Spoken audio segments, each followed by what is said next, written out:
வணக்கம்.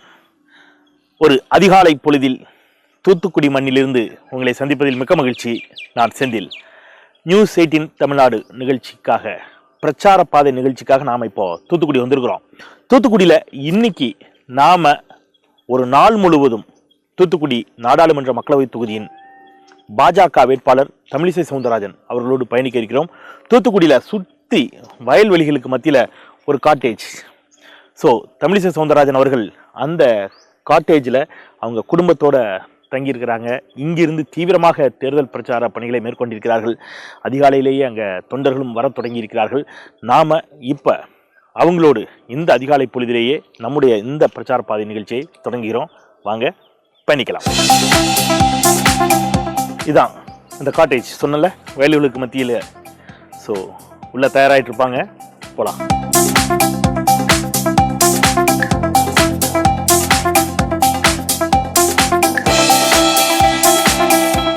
தமிழிசை சவுந்தரராஜன் தமிழக பாஜகவுடைய மாநில தலைவர். அவரோடு இன்று ஒரு நாள் முழுவதும் அவருடைய பிரச்சார பாதையில் நியூஸ் 18 தமிழ்நாடு அவரோடு பயணிக்கிறது. எங்கெங்கே அவங்க செல்கிறாங்க, மக்கள் அவருக்கு எவ்வாறு வரவேற்பு அளிக்கிறார்கள், என்ன மாதிரியான பிரச்சார உத்தியை அவர் கடைபிடிக்க இருக்கிறார் என்பதை குறித்து நாம் பார்த்துருக்கிறோம். தூத்துக்குடியில் வீடு எடுத்து குடும்பத்தோடு தங்கியிருந்து மிக தீவிரமாக அவர் தேர்தல் பிரச்சார பணிகளில் ஈடுபட்டு கொண்டிருக்கிறார். இன்னும் சில நிமிடங்களில் அவர் இங்கிருந்து கிளம்ப இருக்கிறார்.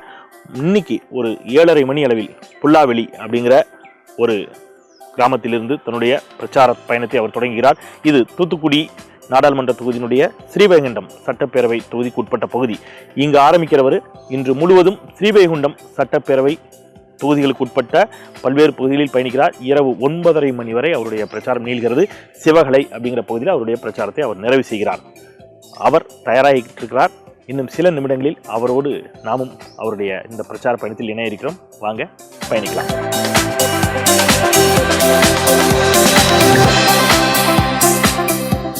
பிரச்சார பயணத்துக்கு கிளம்பிட்டாங்க டாக்டர் தமிழிசை. அவங்களோடு அவங்க வாகனத்தில் பிரச்சார வேனில் நாமும் இன்னைக்கு அவங்களோட பயணிக்கிறோம். ஸோ அவங்க எங்கெங்கே பிரச்சாரத்துக்கு போகிறாங்க, என்ன மாதிரி அவர் வாதங்களை முன்வைக்கிறார், வாக்குகளை சேகரிக்கிறார், அவருக்கு என்ன மாதிரி வரவேற்பு கிடைக்குது அப்படின்னு நம்ம பார்க்கலாம். வணக்கம். உங்கள் பரபரப்பான அரசியல் பணிகளுக்கு மத்தியில் உங்களுடைய பிரச்சார பாதையில் எங்களையும் இணைத்து கொண்டதற்கு முதல்ல மகிழ்ச்சி, நன்றி. எப்படி மேனேஜ் பண்ணுறீங்க? ஏன்னா காலையிலேயே பிரச்சாரத்தை தொடங்கிடுறீங்க, இரவு எவ்வளோ நேரம் வரைக்கும் பிரச்சாரத்தில் இருக்கிறீங்க, அதன் பிறகு இருக்கக்கூடிய பணிகள் என்னவா இருக்குது? ஸோ எப்படி மேனேஜ் பண்ணுறீங்க உங்களுடைய ஹெல்த்தை? குறிப்பாக உங்களுடைய தொண்டை ஒரு கம்பீர குரல் எப்பொழுதும் உங்களுக்கு உண்டு. இப்போ அந்த குரல் சற்றே கம்முன மாதிரி ஒரு ஃபீல் இருக்குது. எப்படி மேனேஜ் பண்ணுறீங்க அதை? மாநில தலைவராக இருக்கனால தொலைபேசியில் மற்ற தொகுதிகள் எப்படி இருக்குன்னு பார்த்துட்டு நான் தூங்க போகும்போது மணி 1:30. ஆமா ஆமா ஆமா, மணி 1:30. எழுந்திருக்கும் போது மணி 4:30. ஆக 3 மணி நேரம் தான் உறக்கம். அப்துல் கலாம் அவர்களின் வாசகம் தான் நினைவுக்கு வருகிறது. தூங்கும் போது வருவது கனவல்ல, உன்னை தூங்க விடாமல் இருப்பதுதான் கனவு. வெற்றி பெறுவது வரைக்கும் தூங்க முடியாது, தூங்க மாட்டேன் என்பது எனது கருத்து. குடும்பமாக அரசியல்ல ஈடுபட்டு சார் வந்திருக்கிறாரு, உங்க சன், அதாவது குடும்ப அரசியல் என்று இன்னாரின் மகள் இன்னாரின் தங்கை என்பதற்காக எந்த வாய்ப்புகள், அதற்காக மட்டுமே வாய்ப்புகள் கொடுத்தால் மற்ற தொண்டர்களுக்கு கஷ்டப்படுவாங்க. நான் 20 ஆண்டு கால அரசியல் இருந்து இன்னைக்கு இந்த இடத்தை நான் பிடித்திருக்கிற ஆதரவு, அதாவது தொண்டர்கள் எல்லாரும் களத்தில் இருக்கும்பொழுது நமக்கு ஒரு 40 நாட்கள் இங்கே இருக்கிறோன்ற போது அவர்களின் ஆதரவு தேவைப்படுகிறது. அதனால கூட வந்திருக்காங்க. 20 ஆண்டு கால அரசியல் பயணம் அப்பாவோடய பயணப்பட்டிருக்கிறீங்க. பட் சார் சவுந்தரராஜன் சாரோ உங்க மகளோ அவங்களுக்கு இந்த அரசியல் பயணமும் பாதையும் எப்படி இருக்குது? அரசியல் பயணம் என்பது நமது வாழ்க்கையோடு ஒன்றியது. என்னை பொறுத்த மட்டில் நான் இன்று என்னை பார்த்தீங்கன்னா இன்னாரின் மகள் என்பதற்காக நான் வரல. ஆனா அந்த சாயல் என்கிட்ட இருக்கும், அந்த மரபணு என்கிட்ட இருக்கும், அந்த ஜீன் எனக்கு இருக்கும். நான் மறுபடியும் அரசியல் சொல்வது இன்னாரின் மகள் என்பதற்காக மட்டுமே ஒரு வாய்ப்பு கொடுக்க கூடாது, தொண்டர்களை புறக்கணிப்பது போல. ஆனா எங்களை போன்றவர்கள் எல்லாம் அவர்களின் அந்த திறமையை உள்வாங்கிக் கொண்டு சொந்த காலில் நின்று எங்களால் இயன்ற அளவிற்கு முன்னுக்கு வந்து கொண்டிருக்கிறோம். இங்க வந்து இவ்வளவு நாட்கள்ல தொகுதியினுடைய பிரச்சனை, அப்கோர்ஸ் நீங்க இந்த பகுதியை சேர்ந்தவராக இருந்தாலும் செட்டில்ட் இன் சென்னை அப்படிங்கிற பட்சத்துல இந்த பகுதி மக்களுடைய பிரதான பிரச்சனைகள் என்ன அப்படிங்கறத புரிஞ்சுக்க முடியுதா? அவர்களுக்கு தேவை என்ன அப்படிங்கறத உங்களால அறிந்து கொள்ள முடியுங்களா? மணியாச்சிக்கும் தூத்துக்குடிக்கும் ஒரு ஷட்டில் ட்ரெயின் வேணும் அப்படின்னு கேக்குறாங்க. நான் பியூஷ் கோயல்கிட்ட சொல்லி உடனே அதுக்கு ஏற்பாடு செய்வேன். இன்னொன்னு புல்லட் ட்ரெயின், இங்கே இருந்து பிரதான நகரங்களை இணைக்கின்ற புல்லட் ட்ரெயின். இன்னொன்று, இந்த துறைமுகத்துக்கும் கொச்சின் துறைமுகத்துக்கும் அதிக சரக்கு போக்குவரத்து இருக்கு, ஆனால் கனெக்டிவிட்டி இல்லை. ஸோ கொச்சினையும் இந்த துறைமுகத்தை இணைக்கிறதுக்கு ஒரு ட்ரெயினோ ஏர் கனெக்டிவிட்டியோ பண்ணலான்னு கனிமொழி கேட்குறாங்க. தண்ணியே இல்லை, இதில் புல்லட் ட்ரெயினில் இந்த மக்கள் போகக்கூடாதுன்னு நினைக்கிறாங்க. நமக்கு அப்படி இல்லை, அடிப்படை தேவையும் தேவை, அவசிய தேவையும் தேவை. அதே மாதிரி இந்த பகுதியில் இன்ஜினியரிங் காலேஜஸ் அதிகமாக இருக்கு. இங்கே இன்ஜினியரிங் படிச்சுட்டு அவங்க ஐடி படிச்சுட்டு கோயம்புத்தூரோ சென்னையோ போக வேண்டியிருக்கு. ஸோ ஒரு ஐடி பார்க் இங்கே உள்ள இளைஞர்களுக்கு நான் ஒரு யோசனை பண்ணியிருக்கேன். அதே மாதிரி ட்ரேட் சென்டர், இது வந்து ஒரு தொழில் நகரம். இங்கே உள்ள பொருளை பண்டமாற்றுக்கு பொருட்காட்சியாக வைக்கிறதுக்கு இடமே இல்லை. சென்னையில் ட்ரேட் சென்டர் இருக்கு, கோயம்புத்தூரில் கொடிசியா இருக்கு. அதே மாதிரி ஒரு ட்ரேட் சென்டர் இங்கே உருவாக்கணும். ஆக அதே மாதிரி மீனவர்களுக்கு ஆழ்கடல் மீன்பிடிப்பு முடிச்ச உடனே குளிர்சாதன பெட்டி அவங்க படகுலே வைத்து, கரையோரத்திலையும் குளிர்சாதன பெட்டி வைத்து அவங்க வாழ்வாதாரம் மேம்படுத்துவதற்கு முயற்சி செய்ய வேண்டும். நீங்க சொன்ன மாதிரி எதிர்கட்சி சார்பில் விமர்சிக்கிறாங்க அப்படின்னு சொல்லி குறிப்பாக கனிமொழி அவர்களை குறிப்பிட்டு சொல்லின போது, நீங்க இவ்வளவு சொல்லின போது ஆப்வியஸ்லி அவங்க ஒரு இன்னொரு பிரச்சாரத்தை வைக்கிறாங்க. குறிப்பா அந்த ஸ்டெர்லைட் போராட்டம் அந்த துப்பாக்கி சூடு தான் வைக்கிறாங்க. அது எந்த அளவுக்கு களத்துல உங்களுக்கு வந்து எதிர்வினை ஆற்றுகிறதா? எப்படி பாக்குறாங்க? நிச்சயமா. அதாவது நான் எப்பவுமே நான் ஒரு பாசிட்டிவ் அப்ரோச்ல போறவன். இவங்க அந்த ஸ்டெர்லைட் பிரச்சனையை வைத்து ஏதோ அது அவர்களுக்கு ஆதரவாக இருப்பதை போலவும் பாஜக அதிமுகவுக்கு அது எதிராக இருப்பதை போலவும் ஒரு தோற்றத்தை ஏற்படுத்துகிறார்கள். இல்லை, இது கலவர பூமியாக இருக்கக்கூடாது என்பது எனது வேண்டுதல். அதே மாதிரி கிளர்ச்சி பூமியாக இருக்கக்கூடாது, வளர்ச்சி பூமியாக இருக்க வேண்டும் என்பதும் எனது வேண்டுதல். இவங்க அந்த ஒரு கிளர்ச்சியை வைத்துக் கொண்டே அரசியல் செய்ய வேண்டும் என்று இவர்கள் நினைக்கிறார்கள். நான் வளர்ச்சியை வைத்து அரசியல் செய்ய வேண்டும் என்று நினைக்கிறேன். காலையில கிளம்புற உங்களுடைய இந்த பயணத்துல நீங்க 17 உள்ளிட்டவற்றை வைத்துக் கொள்கிறேன் அப்படின்னு தொண்டையை சரி செஞ்சுக்கிறதுக்கு என்ன மாதிரி செஞ்சுக்கிறீங்க? தொண்டைக்கும் உள்ளிட்டவற்றை எப்படி நீங்க ஒரு டாக்டர் மற்றவங்களுக்கு அட்வைஸ் பண்ணுவீங்க, சரியான டயத்துல சாப்பிடணும், சரியா தண்ணி குடிக்கணும்னு, அதெல்லாம் எப்படி உங்களால மேனேஜ் பண்ண முடியும்? தொண்டைக்கும் பனை தான், பனை வெல்லம் தான், பழங்கற்கண்டு வச்சிருக்கிறேன். ஆனா இயற்கைக்கு மாற அதிகமா பயன்படுத்தினா என்ன பண்ணும்? தொண்டையும் தான் என்ன பண்ணும்? நம்ம 2 மணி நேரம் பேசலாம், 3 மணி நேரம் பேசலாம், 12 மணி நேரம் பேசினா தொண்டை என்ன பண்ணும்? ஆனா இதெல்லாம் இயற்கை. ஏன்னா எதையுமே ஓவர் யூஸ் பண்ணும்போது, அதுவும் பெண்களின் குரல் கொஞ்சம் மென்மையானது, குரல் வலை அதிகம் பயன்படுத்தும் போது ஆண்களை விட அதிகமாக தொண்டை கட்டிக்கும். அது மட்டும் இல்லை, நான் எப்பவுமே என்னோட பேச்சு உங்களுக்கு தெரியும், மிதமான பேச்சா இருக்காது, ஒரு உணர்ச்சிகரமான பேச்சா இருக்கும்போது தொண்டை அதிகமாக ஸ்ட்ரெயின் ஆகுது. அதனால ஒன்றும் இல்லை, எல்லாமே சவாலாக எடுத்து பழக்கப்பட்டதுதான். இந்த தொண்டையும் என்னோட ஒத்துழைக்கும், தொண்டும் என்னோட ஒத்துழைக்கும், தொண்டையும் என்னோட ஒத்துழைக்கும். ஆக்சுவலி உங்க வீட்டுக்குள்ள என்ட்ரு போதே சார் தான் வரவேற்றார், சௌந்தரராஜன் சார். ஸோ அவ்வளோ ஒரு எளிமையான மனிதர், ரொம்ப உற்சாகமா வரவேற்றாரு. ரொம்ப அவ்வளோ ஒரு எளிமையான மனிதர். இன்னும் சொல்ல போனா தமிழிசைக்கு நேர் எதிராக இருக்கிறார். நீங்க கொஞ்சம் ஆவேசமாகவும் ஆக்ரோஷமாகவும் இருக்கிற மாதிரியும், அவர் ரொம்ப ஒரு மென்மையானவராகவும் இருக்கிற மாதிரியான ஒரு தோற்றம் இருக்குது. சார் எப்படி இந்த ஒரு கடினமான பாதையில் அவர் எப்படி உங்களோட பயணிக்க முடியும்? இல்ல, நான் ஒரு குடும்ப பெண் தான். வீட்டுக்கு தலைவி, அப்புறமா தான் நாட்டுக்கு தலைவி. அதுல நான் ரொம்ப தெளிவா இருக்கேன். அதனால எனது கணவர், எனது குழந்தைகள், என் குடும்பம் என்பது எனக்கு முக்கியம். இதுல நான் எந்த விதத்திலையும் காம்ப்ரமைஸே ஆறதில்லை. அதனால்தான் என் கணவர், நீங்க சொன்ன மாதிரி ரொம்ப அரசியல் வேணா நான் ஆக்ரோஷமா இருக்கலாம், ஆனா குடும்பத்துல ஒரு அன்பான அமைதியான குடும்ப தலைவி தான். முதல்ல அதை நான் ஒத்துக்கொள்ளணும். அதெல்லாம் ஒன்றும் இல்லை, யாரையுமே நான் விரட்டுறதில்லை. அது மாதிரி நல்ல அம்மா, நல்ல மனைவி. இப்போ என் மருமகள் வந்துட்டு நல்ல மாமியார். ஆண்களுக்குள்ள ஒரு சின்ன யூகம் இருக்கும், நம்மை விட நம்முடைய இணையர் கொஞ்சம் ஒரு படி முன்னாடி இருக்கிறாங்க, அந்த லைம் லைட் இருக்குதுன்னா அவங்களுக்கு ஒரு சின்ன யூகம் வரும் சில ஆண்களுக்கு அப்படிங்கிற ஒரு பார்வை உண்டு. அந்த மாதிரியான எந்த இதுவும் இல்ல இல்ல இல்ல அது கிடையாது. சார் கிட்ட கிடையாது மட்டும் இல்ல, என்ன ஊக்கப்படுத்துவாங்க. என்ற வாத திறமையை பார்த்து சொல்லுவாங்க, பார்லிமெண்ட்ல யாரானு பலமா வாதாடுனா, நீ இப்போ மேடையில வாதாடுறப்பா பார்லிமெண்ட்ல நீ வாதாடணும், அதை நான் பார்க்கணும்னு சொல்லுவாங்க. அந்த அளவிற்கு நம்மளை உயர வைத்து பார்க்க வேண்டும் என்று ஒரு பெரிய மனது படைத்தவர் அவர் என்பதை நான் புரிந்து கொள்ள வேண்டும். உங்கள் மீது வைக்கப்படக்கூடிய விமர்சனங்கள், எதிர்வினைகள், அரசியல் வருகின்ற கடுமையான எதிர்வினைகளும் விமர்சனங்களும் வரும். அது எப்படி குடும்பத்தினர் பார்க்கிறார்கள்? டாக்டர் சார் குறிப்பா இப்போ நீங்க வாட்ஸ்அப்ல எல்லாம் நிறைய காணொலிகள் எல்லாம் பகிரப்படும், மீம்ஸ் வரும், தொகுதிக்குள் சென்ற தமிழிசை மக்களால் அடித்து விரட்டப்பட்டார் அப்படிங்கிற காணொலி எல்லாம் பரவுது, நீங்க பார்த்திருப்பீங்க. அதை எப்படி அவங்க புரிஞ்சுக்கிறாங்க அந்த எதிர்வினைகளை? மிக பலமான ஒரு திறமைசாலிய மிக கேவலமாக சித்தரிக்கிறார்கள். நீ என்ன டாக்டர் படிச்சா, 800 மார்க் வாங்கினியா, நான் எவ்வளவு மருத்துவ கல்லூரி மாணவியா இருந்தேன்றது எனக்கு தெரியும்.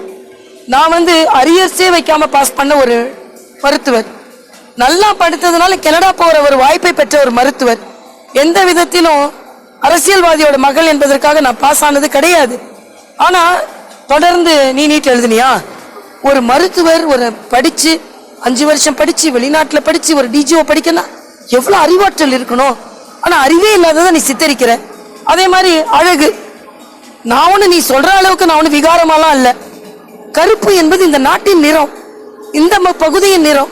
நீ எல்லாம் சிகப்பா பிறக்கிறவங்களை யாரையா நீ கிண்டல் பண்றியா? அப்போ உனக்கு அவ்வளவு கேவலமா? உங்க அம்மா, உன் தங்கச்சி, உங்க அக்கா கருப்பா இருந்தா நீ இப்படிதான் கிண்டல் பண்ணுவியா? முடி, இதெல்லாம் இயற்கையா நமக்கு கிடைக்கிறது. நான் அடிக்கடி சொல்றது உண்டு, சுட்ட முடிய நீ கேலி பண்ற. மத்தவங்க பணத்தை நான் சுருட்டல, மத்தவங்க பணத்தை சுருட்டவன நீ விட்டுற. சுட்ட முடியா இருக்கிறவங்கள நீ கேலி பண்ற. அது குள்ளமா இருக்கிறது. இதெல்லாம் உயரானா? நான் பண்பில் உயர்ந்து இருக்கிறேன். ஆனா நீ ஸ்டூல் மேல ஏறி நிக்கிற, அது மேல ஏறி நிக்கிற நீ சொல்ற. அது எந்த விதத்துல என்ன குலைக்காது. ஆனா அதை பார்க்கின்ற எனது மகள், எனது மகன், எனது கணவர், ஒரு ஆளுமை மிகுந்த ஒரு குடும்ப தலைவியை பார்த்து கொண்டிருப்பவர்கள் என்ன இவ்வளவு கேவலமா எழுதலாம் நினைக்க மாட்டாங்களா? இது அவர்களுக்கு ரணப்படுத்துகிறது என்று நான் நினைக்கிறேன். இதெல்லாம் நமக்கு எதுக்குமா? இந்த அரசியல் இருந்தாலும் இதெல்லாம் வருது வேணாம் அப்படிங்கிற மாதிரி அந்த டோனுக்கு பெருகிறாங்க குடும்பத்தினர். என்னைக்காவது உங்க மீது வைக்கப்பட்ட விமர்சனங்களை பார்த்து போயிருக்காங்க. என் கணவரே சில நேரம் அரசியல் இவ்வளவு மரியாதையா இருக்கணும் தானப்பா நம்மளாம் அரசியலுக்கு வந்தோம், உன்னோட மரியாதை தெரியாம இப்படிலாம் பண்றாங்க. நீ டாக்டரா இருக்கும்போது நீ போனா 200 மருத்துவ மாணவர்கள் எந்திரிச்சு நிற்பாங்க. அப்படிப்பட்ட ஒரு சூழ்நிலையில நீ எவ்வளவு பெரிய மருத்துவர், எவ்வளோ ஒரு இன்டர்நேஷனல் அவார்ட்லாம் வாங்கியிருக்க. அப்படிப்பட்ட மருத்துவரை போய் இப்படிலாம் சொல்றாங்களே, டாக்டராகவே இருந்துட்டு நம்ம இதெல்லாம் அப்படின்னு நினைச்சிருப்பாங்க, சொல்லுவாங்க. காலையில கிளம்புனாங்க ஒரு பயணம். இப்போ அவங்களுடைய ஃபர்ஸ்ட் பாயிண்ட்டுக்கு பக்கத்தில் நெருங்கி இருக்கிறோம்னா புல்லாவெளி அப்படிங்கிற ஒரு கிராமம். திருவைகுண்டம், ஸ்ரீவைகுண்டம் சட்டப்பேரவை தொகுதிக்கு உட்பட்டு இருக்கக்கூடிய கிராமம். அது தூத்துக்குடி மக்களவை தொகுதிக்குள் இருக்கிறது. அங்க அவங்களுடைய பிரச்சாரத்தை இன்னும் சில நிமிடங்களில் தொடங்க இருக்கிறாங்க.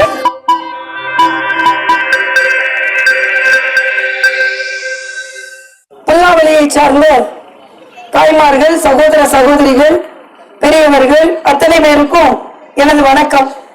இன்று உங்களின் சகோதரியாக, உங்கள் வீட்டு பெண்ணாக உங்களிடம் தாமரைக்கு ஓட்டு கேட்டு வந்திருக்கிறோம். நாம இப்ப இருக்கிறது புல்லாவெளி அப்படிங்கிற ஒரு கிராமத்துல. இங்க தமிழிசை சவுந்தரராஜன் இங்கே அவர் வாக்குகளை சேகரிக்க வந்திருக்கக்கூடிய காட்சியில பார்த்துட்டு இருக்கிறோம்.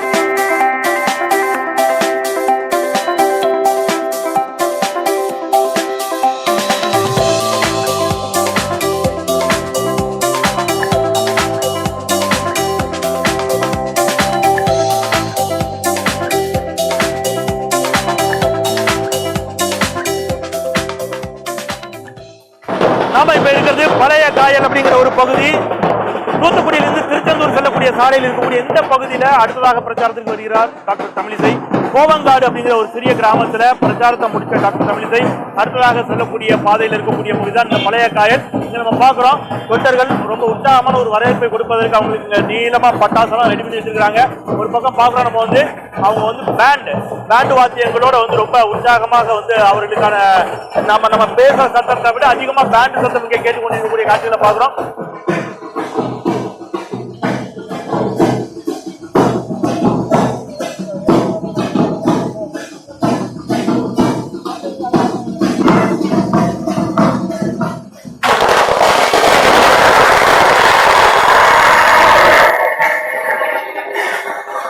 அதிகாலையிலேயே பிரச்சாரத்தை தொடங்கினால காலை உணவு கூட எடுக்காமலே எல்லோரும் அவங்களுடைய பிரச்சாரத்தை தொடங்கியிருந்தாங்க. இப்போ பழைய காயல் அங்கே ஒரு உற்சாகமான வரவேற்பை பார்த்தோம். பெரிய பேண்ட் செட்டு, பட்டாசுன்னு அதை முடிச்சுட்டு அது பக்கத்தில் இருக்கக்கூடிய ஒரு சாலையோர பூங்காவில் இங்கே தொண்டர்களாக அமர்ந்து அவர் சாப்பிட்டு கொண்டிருக்கிறார். காலை உணவு தமிழிசை நமக்கும் கொடுத்துருக்குறாங்க, இட்லி வடையெல்லாம். ஸோ அவங்களோட உட்காந்து நம்மளும் அதை சாப்பிட்டுட்டு இருக்கிறோம். ஸோ இதை முடிச்சுட்டு அடுத்தது தொடர்ச்சி அவங்களுடைய பயணம். போகிற வழியில தான் மதிய உணவு எல்லாமே அந்த பாதையிலேயே அவர்கள் பயணித்துக் கொண்டிருக்கிறார்கள். குடும்ப அரசியல் ரொம்ப தீவிரமா எதிர்க்கக்கூடிய டாக்டர் தமிழிசை அங்க பாருங்க, தீவிரமா குடும்ப அரசியல் பண்ணிட்டு இருக்காங்க. சார் இருக்கிறாரு, மருத்துவர் சவுந்தரராஜன் சார், அவங்க பொண்ணு, எல்லோரோடும் உட்கார்ந்து உணவு நடந்துகிட்டு இருக்குதுங்க. நம்ம சார்ட்ட பேசலாம், சவுந்தரராஜன் சார்ட்ட. உங்க கருத்தை சொல்லுங்க, எப்படி இருக்குது இந்த பிரச்சார பயணம்? உங்களையும் சேர்த்து கூட்டிட்டு போறாங்க, நீங்க எப்படி என்ஜாய் பண்றீங்களா? இது ஒரு வித்தியாசமான அனுபவம். நான் டாக்டருங்கிற முறையில் பேஷண்ட்டோட பல்ஸ் தான் பார்ப்போம். இப்போ அம்மா கூட போகிறதுனால பொதுமக்களோட பல்ஸ் பார்க்குறதுக்கு எங்களுக்கு ஒரு வாய்ப்பு. இது வந்து இந்த அவங்க டாக்டர் தமிழிசை பொறுத்த வரைக்கும் எங்கள் மனைவிங்கிறத விட என்னுடைய பாதுகாவலராக நான் அன்னைக்கு சொன்னபடி வருஷம் பூரா என்னை பார்த்துக்கிறவங்கள 5 ஆண்டுகளுக்கு ஒரு முறை ஒரு மாதம் 20 நாள் என்னுடைய பணிகளுக்கு இடையில் வந்து பார்க்குறது எனக்கு ஒரு பெரிய ஆனந்தம். ஏன்னா என்னோட பணியாற்றவங்களுக்கு தெரியும், நான் என்றைக்கும் அதிகமாக லீவ் எடுக்க மாட்டேன். தற்பெருமையாக சொல்ல, சனி ஞாயிறு கூட ஹாஸ்பிட்டல் ஒர்க் பண்ணி பழக்கப்படுறேன். அந்த கடுமையான பணிகளுக்கு இடையில் எனக்கு இந்த மாதிரி 5 ஆண்டுகளுக்கு ஒரு முறை தேர்தல் நேரத்தில் அவங்களுக்கு சின்ன உதவியாக இருக்கிறது எனக்கு ஒரு பெரிய மன நிம்மதி, சந்தோஷம்.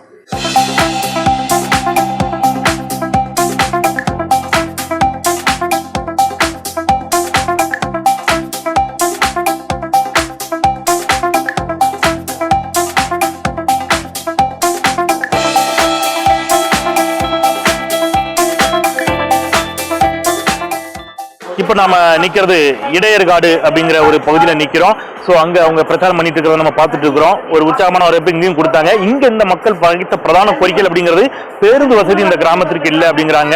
அவர் பேசிக் கொண்டிருக்கிறார். வேட்பாளர் பேசுகின்ற பொழுது அவங்க திருப்பி அந்த குரல் தான் வைக்கிறாங்க. எங்க கிராமத்துக்கு பேருந்தே இல்லாமா, பஸ்ஸே இல்லாமா அப்படிங்கிற குரலை அவங்க சொல்லிட்டு இருக்கிறாங்க. மருத்துவமனை இல்லை அப்படிங்கிற குரல் ஒருமித்து அங்க ஒலித்து கொண்டிருக்கிறது. அதையும் நம்மளால கேட்க முடியுது. அவங்க அதற்கு ரொம்ப தனக்கே உரித்தான நகைச்சுவையான பதில சொல்லிட்டு இருக்காங்க. கண்டிப்பா நான் வெற்றி பெற்றால் கண்டிப்பா அந்த கிராமத்துக்கு பேருந்து வரும், அந்த முதல் பேருந்து நானே இந்த கிராமத்துக்கு வருவேன் அப்படின்னு சொல்லியிருக்கிறாங்க. நிச்சயமா மருத்துவமனையும் திறக்கப்படும். முதல் நோயாளி யாருன்னு பார்த்து அவங்களுக்கு நானே ஒரு ஊசி போடுறேன், ஏன்னா நானும் மருத்துவர் தான், நான் வெற்றி பெற்றால் அப்படிங்கிற வாக்குறுதி அவங்க அங்க கொடுத்துட்டு இருக்காங்க. அவங்க பிரச்சாரம் செஞ்சுட்டு கிளம்புற காட்சிகளை நம்ம இப்ப பார்க்கிறோம். இடையர்காட்டில் அவங்க இங்க இருக்கக்கூடிய வாக்காளரிடம் வாக்குகளை சேகரித்து தமிழிசை இங்கிருந்து நகர்ந்திருக்கிறார். இங்க ஏராளமான பெண்கள், இந்த ஊர் பகுதி மக்கள் அவருக்கு ஒரு உற்சாகமான வரவேற்பு அளிச்சிருக்காங்க. நிறைய கோரிக்கைகளும் சொல்லியிருக்காங்க. அவங்களுடைய பிரதான கோரிக்கை என்னன்னு அவங்கள்ட்ட ஒருத்தர் கேட்கலாம். இங்க உங்களுக்கு என்ன தேவை? வரக்கூடிய வேட்பாளர்கள் நிறைய வாக்குறுதிகளை கொடுக்குறாங்க. நீங்க அந்த வேட்பாளர்கள்ட்ட என்ன எதிர்பார்க்குறீங்க? அவர்கள் வெற்றி பெற்றால் என்ன செஞ்சு கொடுங்கன்னு நினைக்கிறீங்க? அவங்க வெற்றி பெற்றா வந்து எங்கள் ஊர் வந்து தலாயபுரம் பார்த்துக்கோங்க. இடையர்காடு பஞ்சாயத்தில் தலாயபுரம். எங்களுக்கு வந்து ஃபர்ஸ்ட்ல எங்கள் ஊருக்கு தான் நல்ல ஆத்தண்ணி வந்துட்டு இருந்தது. இப்போ எங்கள் ஊருக்கு வந்துட்டு ஆத்தண்ணி, தாமிரபரணி ஆற்று தண்ணீர் வந்து வரதே இல்லை. அதை வந்து கரெக்டாக வந்தால் போதும். மற்றபடி சில டைம் போர் வாட்டர் வருது. போர் வாட்டர் ஒரு 2-3 நாள் வரலனாலுமே பிரச்சனை ஆயிடுது. ஃபர்ஸ்ட் ஆற்ற தண்ணீர் இருந்தால் தான் கொஞ்சம் இதாக இருக்கும். அதை பண்ணி கொடுத்தா நல்லா இருக்கும். திரும்ப இங்கேருந்து பர்ச்சேஸ் பொருள் எதுவும் பர்ச்சேஸ் பண்ண போகணும்னா ஏரல்ங்கிற ஒரு ஊருக்கு தான் போகணும். அதுக்கு பஸ் வசதி இல்லை. ஒரு மினி பஸ் ஓடிட்டு இருந்தது, அதை இப்போ கம்ப்ளீட்டாக ஸ்டாப் பண்ணிட்டாங்க. ப்ரைவேட் மினி பஸ் கம்ப்ளீட்டாக ஸ்டாப் பண்ணிட்டாங்க. அதுக்கு பஸ் வசதி இருந்தால் கொஞ்சம் நல்லா இருக்கும். ஏன்னா இங்கே ஒரு 20 ஊர் இருக்கும். அவங்க எல்லாருமே ஏரில் போய் தான் பர்ச்சேஸ் பண்ண வேண்டியிருக்கு. அதை போய் இது பண்ணாங்கன்னா கொஞ்சம் நல்லா இருக்கும். வேற ரோடு வசதி பண்ணி கொடுக்கணும். போட்டு ஒரு 5 வருஷம் 6 வருஷம் கொஞ்சம் இதாக இருக்குது. ரோடு வசதி பண்ணி கொடுத்தா கொஞ்சம் நல்லா இருக்கும். இங்க இருக்கக்கூடிய மக்கள் எல்லா கிராமங்களில் இருக்கிற மாதிரியான ஒரு அடிப்படையான சில விஷயங்களை வைக்கிறாங்க. சாலை வசதி, பேருந்து வசதி, மருத்துவ வசதி உள்ளிட்டவற்றை எதிர்பார்க்குறாங்க. அருகில் இருக்கக்கூடிய சிறு நகரான ஏரலோட அவங்களுக்கான கம்யூனிகேஷன் இருக்கணும்னு எதிர்பார்க்குறாங்க. அதற்கான பேருந்து வசதியும், முக்கியமா தாமிரபரணி கூட்டு குடிநீர் திட்டம் பக்கத்திலே ஆறு ஓடுது, பட் நல்ல தண்ணீர் இல்லை அப்படிங்கிறாங்க. இவையெல்லாம் நிறைவேற்றி தரப்படும் என்ற உத்தரவாதத்தோடு இங்கிருந்து தமிழிசை சவுந்தரராஜன் நகர்ந்திருக்கிறார். அவர் அடுத்த ஊருக்கு போயிருக்கிறார். நாம் அவரை பின்தொடரலாம்.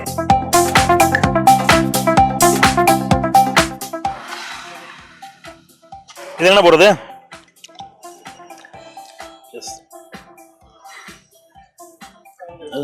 தூத்துக்குடியிலிருந்து திருச்செந்தூர் செல்லக்கூடிய ஒரு சாலையில் இருக்கிறோம். காலையில் 7 மணிக்கு ஆரம்பித்த அந்த பிரச்சார பயணம் அவர்களோடு சேர்ந்து கடுமையான வெயிலுங்க தூத்துக்குடியில்.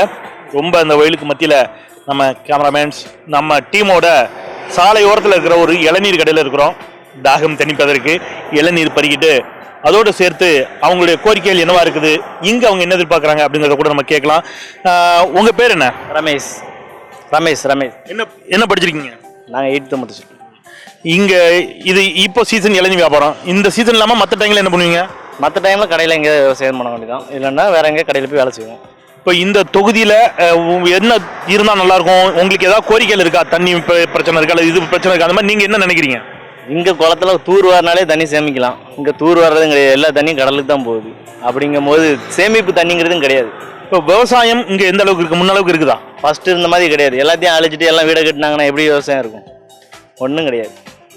படித்த இளைஞர்களுக்கு இங்கே இந்த தொகுதியில் தூத்துக்குடியில் வேலை வாய்ப்பு எந்த அளவுக்கு இருக்குது? வேலை வாய்ப்பு ரொம்ப கம்மி தான். இங்கே நீங்கள் இளநீர் கடை வச்சிருக்கிறீங்க, நிறைய விதமான மக்களை சந்திப்பீங்க, பாதசாரிகள் போவாங்க வருவாங்க. பெருவாரியாக பொதுவாக இந்த மக்களுடைய, தூத்துக்குடி மக்களுடைய எதிர்பார்ப்பு அதிகமாக இந்த தொகுதிக்கு என்னவா இருக்கு? தூத்துக்குடிக்கு எதிர்ப்பு அதிகமாகனா இந்த எப்படி சொல்கிறது, ஸ்டெர்லைட்டுக்காண்டி கொஞ்சம் இது பண்ணாங்க. அடுத்த பிரச்சனை, ஃபஸ்ட்டு பிரச்சனை வர விட்டு அடுத்த பிரச்சனை வந்தோன்னா மக்கள் எல்லாம் மறந்துடுறாங்க. இதுதான் ஒன்று. எல்லாரும் வெளியே தான் பேசிக்கிறாங்க, ஆனால் யாரும் கேட்டால் சொல்ல மாட்டாங்க. அதான் ஒன்று. நாங்கள் ஸ்டெர்லைட் பிரச்சனை கூட 13 பேர் சுட்டினாங்கன்னாங்க, நிறையா போச்சு. அதுக்கப்புறம் 2 நாள் பேசினாங்க, அடுத்த பிரச்சனை வந்தோன்னா அடுத்தது மறந்துடுறாங்க. மக்களே அப்படி தான் இருக்காங்க.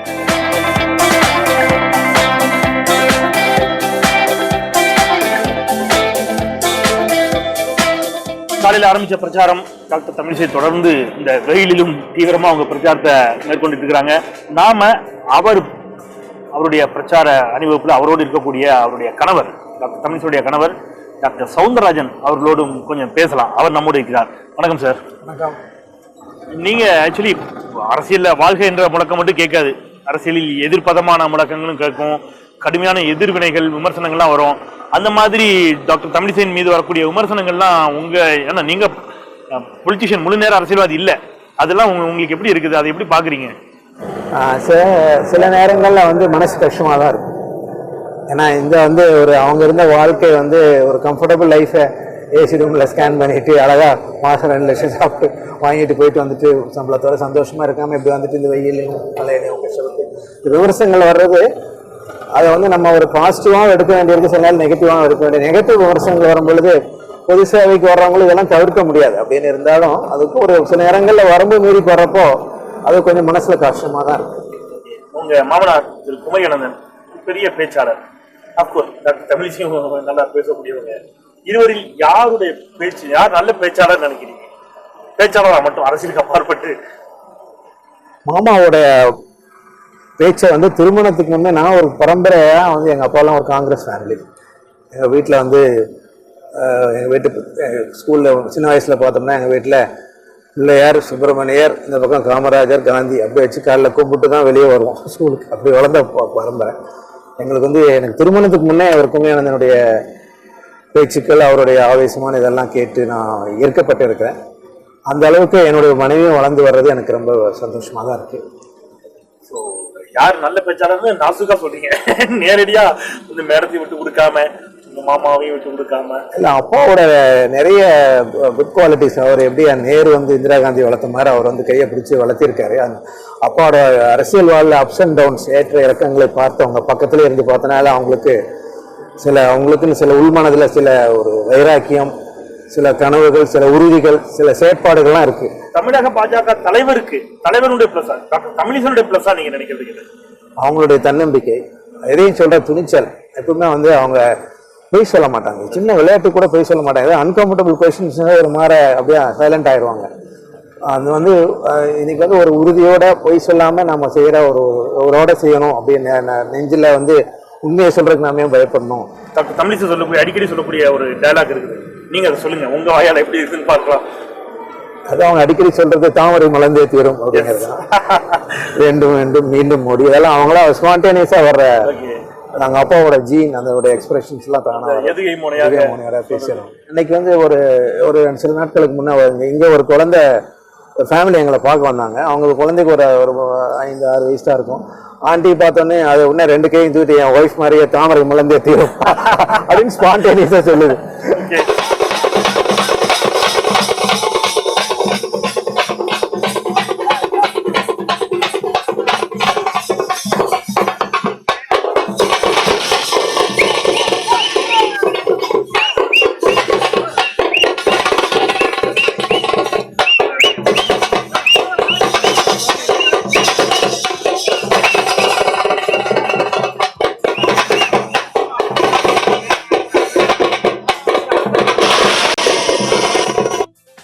என்ன சொன்னாரு, முத்ரா வங்கி திட்டம்னு ஒண்ணு இருக்கு.